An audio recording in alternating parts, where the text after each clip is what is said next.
সবসময় তো তোমাদের সাথে আমি বিটার দিয়ে কেকের রেসিপি শেয়ার করি, তবে আজকে আমি তোমাদের সাথে শেয়ার করছি ব্লেন্ডার দিয়ে।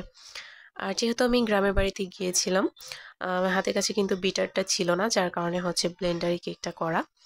আর বড় কোনো প্যানও ছিল না ভালো। এখানে আমি বড় সাইজের একটা কড়াই নিয়েছি। কড়াইতে নিচে একটা স্ট্যান্ড বসিয়ে কেকটাকে আমি বানিয়েছি। কথা না বাড়িয়ে মেন ভিডিওতে চলে যাচ্ছি।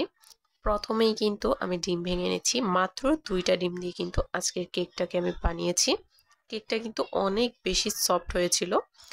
মানে ব্লেন্ডারে বানানোর পরও যে কেক এত বেশি সফট হয়েছে, তোমরা একবার না বানালে কিন্তু এটা বুঝতেই পারবে না। যাই হোক, এখানে কিন্তু ডিমের সাথে আমি চিনিও দিয়ে দিচ্ছি।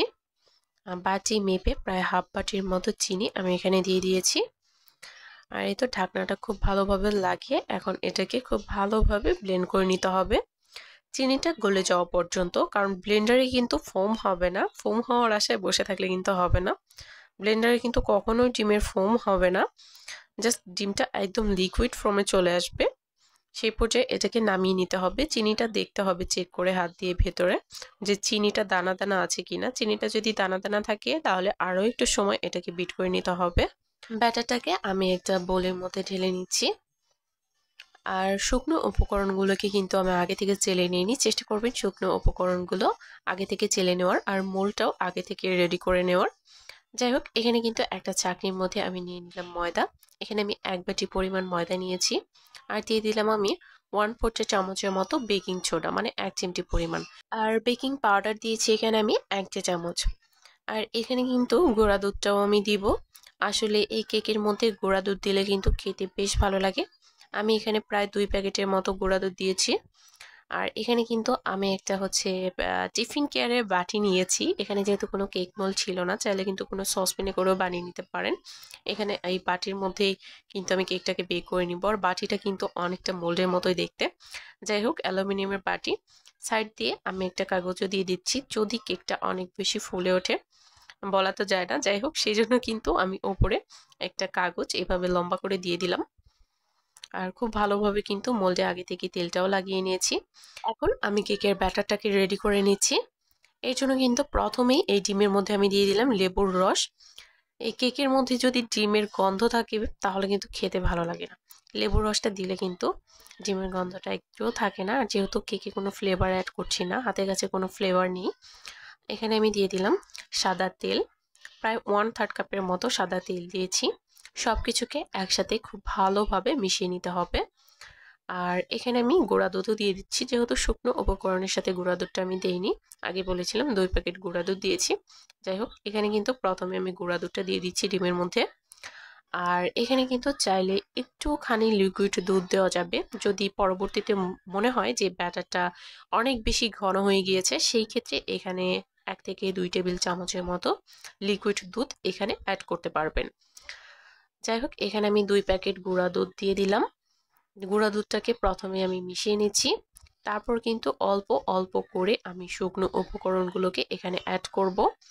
আর যেহেতু ডিমের ফোম হয়নি, খুব বেশি ধীরে ধীরে করার কিন্তু কোনো প্রয়োজন নেই। আমি একটু তাড়াতাড়ি করেই মিশিয়ে নিচ্ছি, যেহেতু ডিমের ফোম হয়নি, ফোমটা বসে যাওয়ার কোনো ভয়ও নেই।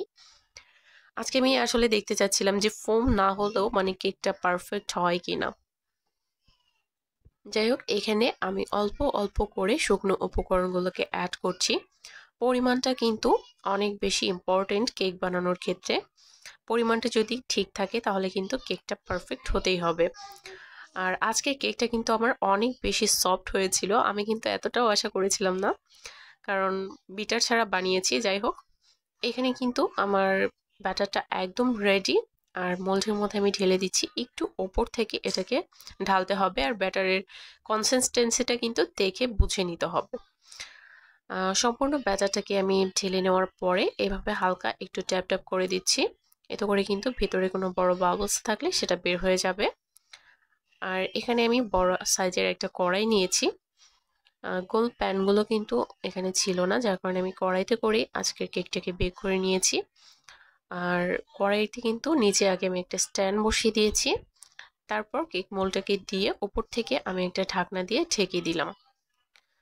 আর চাইলে কিন্তু আগে থেকেই কড়াইটাকে একটু প্রিহিট করে নিতে পারো, তবে আমি কিন্তু আজকে এই স্টেপটাকে বাদ দিয়েছি।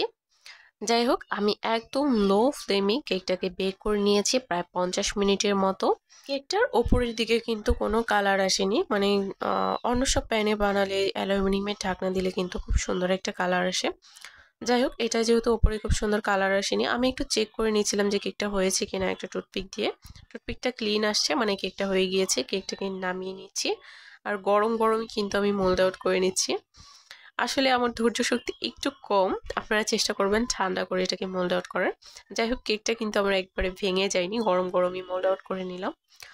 আসলে কেকটা কিন্তু খেতে অনেক বেশি মজার ছিল।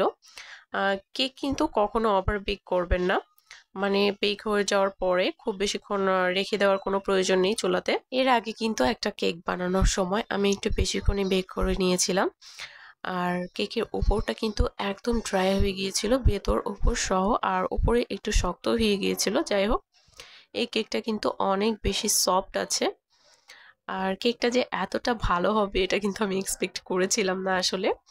উম, যাই হোক, একটু কেটে তোমাদের সাথে শেয়ার করছি, অবশ্যই কমেন্ট করে জানাবে কেমন হয়েছে। একটু কাট করে নিচ্ছি, আসলে দেখেই বুঝতে পারছো মানে কতটা সুন্দর হয়েছে কেকটা।